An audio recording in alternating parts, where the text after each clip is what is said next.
فاسألوا أهل الذكر إن كنتم لا تعلمون. السلام عليكم ورحمة الله وبركاته. Alhamdulillah, puja dan puji kita kehadirat Allah Subhanahu wa Ta'ala, Zat yang paling pantas untuk dipuji, dicintai, dihormati dan ditunduki. Zat yang maha kuat, maha perkasa, maha bijaksana, tidak beranak dan tidak diperanakkan.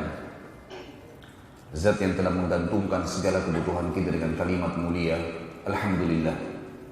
Maka sangat wajar kalau kita selalu mengucapkan kalimat yang mulia ini.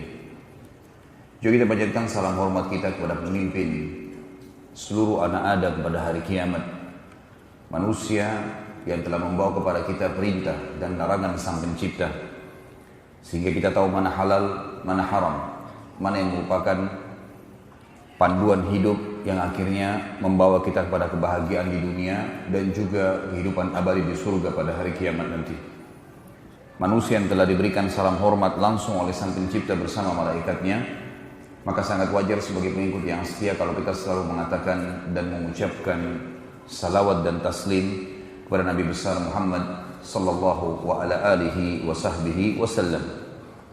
Tapi karena tidak sempat, dia ditawan segala, akhirnya dia sampai ke Afrika. Si Abdullah bin Samir mau menjalankan misi itu. Dia nyebrang ke Yaman. Masuk ke Yaman, di Yaman dikuasai oleh raja namanya Zunuwas tadi. Iya kan? Zunuwas ini yang telah membunuh Khunayy Shanatik tadi, itu berkuasa. Dan pada saat itu, Zunuwas ini agak unik, ya. Dia sebenarnya kakek-kakeknya dulu orang Yahudi, dia beragama Yahudi, mereka turunan Arab tapi beragama Yahudi. Mereka mengenal Allah, tapi anehnya Zunuwas ini menobatkan diri menjadi Tuhan. Pada saat itu, dia menobatkan diri menjadi Tuhan. Zunuwas, ngaku Tuhan.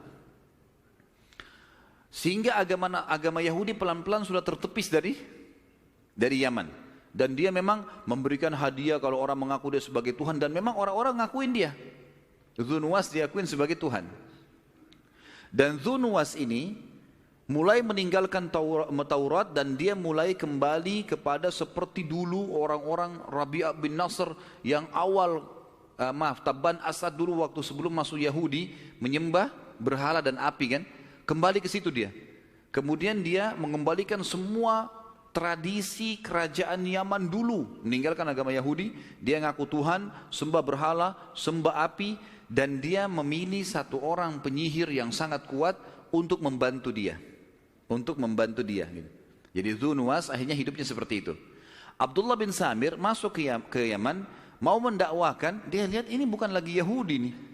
Ini mayoritasnya sudah pindah, sudah sembah rajanya sebagai Tuhan. Dan orang-orang Yahudi pun yang masih berpegang pada agama Yahudi oleh Zunuwas disiksa.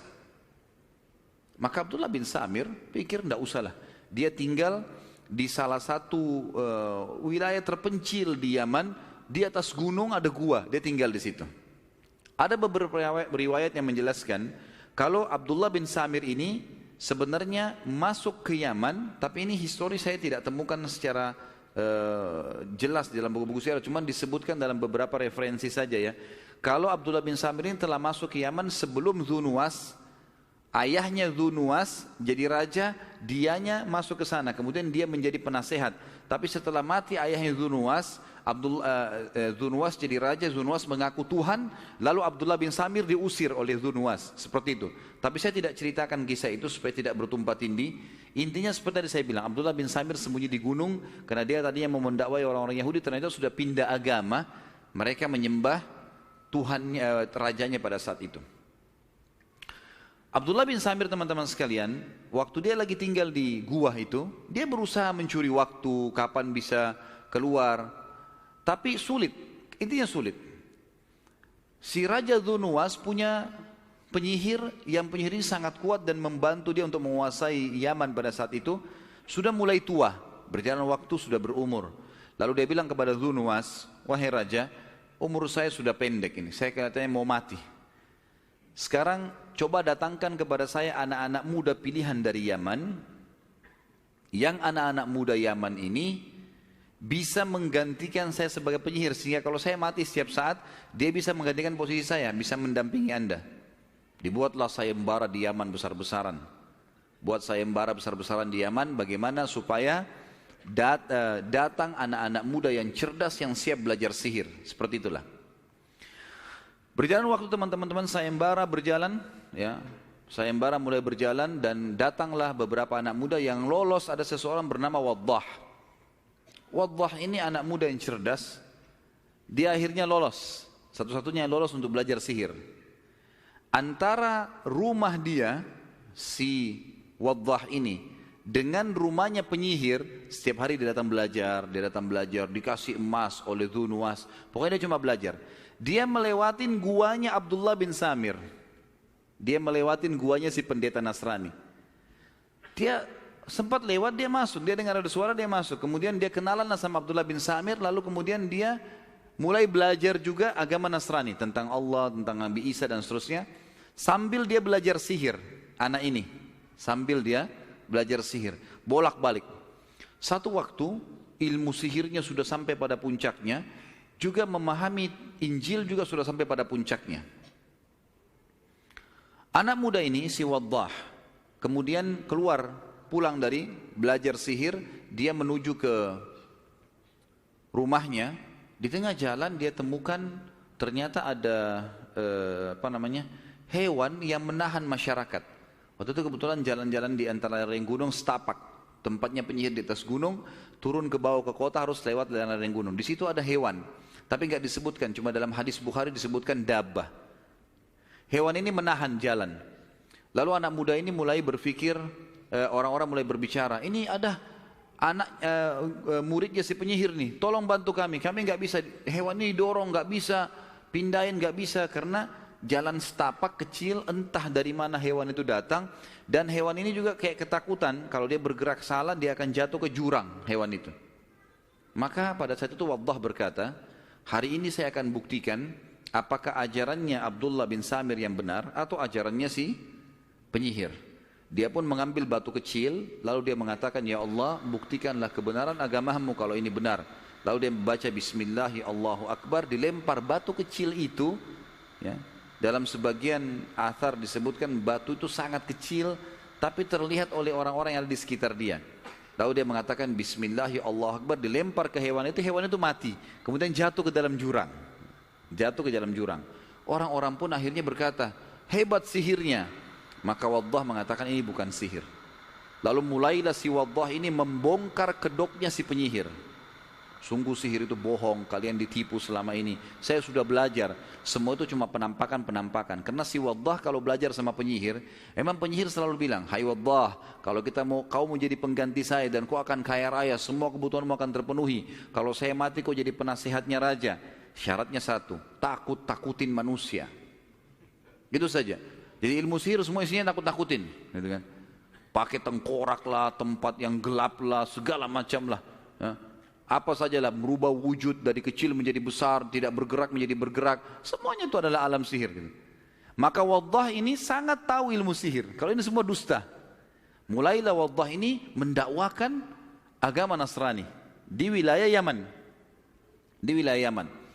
Maka mulailah terdakwakan teman-teman sekalian pada saat itu agama Nasrani. Dan mulailah si penyihir ini melapor kepada raja, ini Waddah nggak pernah datang nih. Sudah berhari-hari nggak pernah datang belajar sihir. Kemana dia? Raja suruh cari. Begitu dicari, para prajurit kembali mengatakan, wahai raja, ini Dhu Nuwas, hai Raja Dhu Nuwas, ini Waddah ini sekarang mendakwakan kalau Anda ini bukan Tuhan, penyihir ini dusta, dan dia membawa ajaran baru, agama baru, beriman kepada Allah. Lalu mulai prajurit ini menyampaikan apa yang disampaikan oleh si Waddah. Maka penyihir kaget, si Dhu Nuwas kaget, tangkap dia, cari tahu. Begitu ditangkap, dibawalah ke istana. Lalu mulailah bertanya si raja. Pertama si penyihir dulu, dia marah mengatakan, hai Waddah, apa kau berani menantang saya? Kenapa kau begini? Kata Waddah, saya bukan menantang, tapi kamu menipu orang. Kamu sendiri yang mengajarkan kepada saya untuk menanamkan rasa takut, mendustai orang dan seterusnya. Dan itu tidak benar. Allah lah Tuhan kita. Mulailah Waddah mendakwai. Si penyihir ini sempat menunjukkan sihir-sihirnya dia berubah bentuklah segala macam, tapi Allah mengatakan apapun yang kau usahakan, kau tidak akan bisa pengaruhi saya sudah tahu semua ini dusta. Akhirnya penyihir itu terputus, sudah nggak bisa lagi buat apa-apa. Maka Dhu Nuwas mengatakan kepada para prajuritnya, tangkap nih anak muda Allah, buang, naik ke atas gunung, buang dari gunung. Dibawalah ke atas gunung, di atas gunung sambil diikat, Allah mengatakan, rahimahullah, dia mengatakan, tobatlah kepada Allah. Dhu Nuwas itu bukan Tuhan, itu manusia biasa. Ini harus kalian tobat kepada Allah, dinasihatin, dan tidak mau, prajurit itu tidak mau. Lalu Allah mengeluarkan kalimat yang akhirnya menjadi doa. Dan ini riwayat Bukhari menjelaskan masalah ini. Dan ini juga doa yang mulia kalau seseorang dizalimi oleh orang lain, dia bisa mengucapkannya. Maka dia mengatakan, Allahumma kfinihim ma syi'ta. Ya Allah, ambil alihlah orang-orang ini. Seperti itulah. Saya sudah berusaha ya Allah, maka ambil alihlah mereka. Maka Allah SWT datangkan badai yang besar, menjatuhkan semua prajurit-prajurit Dhu Nuwas dari gunung, tinggal Waddah sendiri. Waddah karena niatnya mau mendakwakan, maka dia kembali ke istana. Tersebar berita di seluruh wilayah Yaman pada saat itu, kalau Waddah mau dibunuh oleh Dhu Nuwas, dan sudah dinaikkan di atas gunung, dirantai, dibelenggu, dan Waddah turun, belenggunya lepas dengan hikmah Allah, kemudian prajurit-prajurit Dhu Nuwas mati. Waktu dia pulang, dia menuju ke istana, orang-orang pada ikutin. Hai Waddah, bagaimana kau bisa selamat? Mana prajurit-prajurit itu? Kata Waddah, Allah selamatkan saya. Sebagaimana saya dakwakan kalian, Allah yang menciptakan langit dan bumi, tidak mungkinlah bisa dikalahkan. Saya sekarang menuju ke istana, mau menantang lagi Dhu Nuwas. Begitu teman-teman, saya tutup dengan doa. Semoga Allah Subhanahu wa Ta'ala memudahkan segala urusan kita di dunia dan di akhirat, dan semoga seluruh amal yang pernah kita kerjakan diterima olehnya. Semoga semua dosa yang pernah kita lakukan, kecil atau besar, tersembunyi ataupun terang-terangan, dimaafkan dan digantikan menjadi pahala dengan kemahamurahannya. Dan semoga seluruh perbuatan kita ke depannya, sisa umur ini semua diberkahi, baik di keluarga kita, di harta kita, di ilmu, dan juga puncaknya kita akan dimasukkan ke dalam surga Firdausnya tanpa hisab. Dan kita selalu mendoakan saudara kita di Palestina, di Syria, di Yaman, di Irak, di Myanmar, di Ahsa, dimanapun mereka berada sedang terlindas. Semoga Allah ikhlaskan niat mereka, terima para syuhada mereka, dan juga Allah muliakan Islam di tangan mereka dan tangan kita semua. Dan semoga Allah mempartisipasikan kita bersama mereka di pahala, baik dengan doa dan harta juga dengan jiwa kita. Dan semoga Allah dengan kemahamurahannya menyatukan kita semua di surga Firdausnya tanpa hisab, sekali lagi dengan kemahamurahannya. Subhanakallahumma bihamdika asyhadu an la ilaha illallah astaghfirullah wa atubu ilaih. Wassalamualaikum warahmatullahi wabarakatuh.